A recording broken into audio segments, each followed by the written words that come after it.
Right. So, we all know what the Chinese say and what they do is quite different. So, I mean, it's also part of the deception or their nature, their character, right? So, we only what they say or what they articulate, we need to just, but perhaps we need to focus on their actions rather than what is there in the written text or written scripts or their articulation. Perhaps then we'll not go wrong.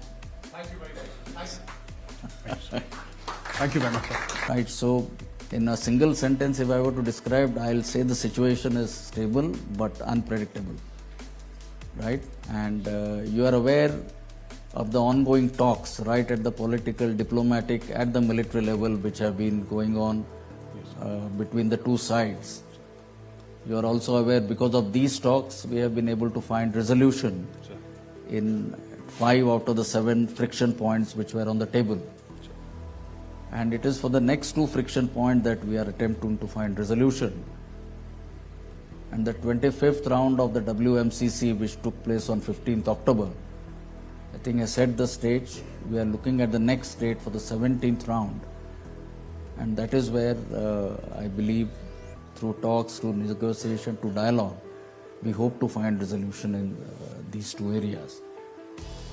Now, as far as the PLA strength, the force levels are concerned, there has been no significant reduction.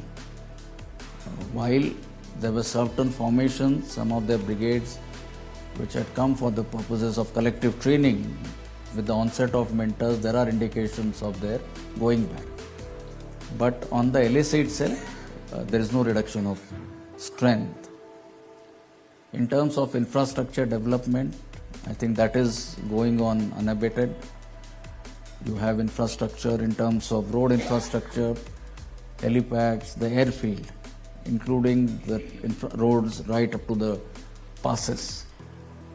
One of the notable developments has been the G695, and you would have read about it, a road or a highway which is running parallel to the LAC, which will give him the ability to not only move forces forward but also switch forces from one sector to another. Sure. So that is as far as the infrastructure goes. Insofar our preparations are concerned, our transition to the winter posture is currently underway, but we've also made sure that we have adequate forces, adequate reserves to be able to deal with this contingency. But in a larger context, I think we need to very carefully calibrate our actions on the LAC to be able to safeguard both our interests and sensitivities, yet be prepared to deal with all types of contingencies. So that is how I think the current situation on the LAC I would describe.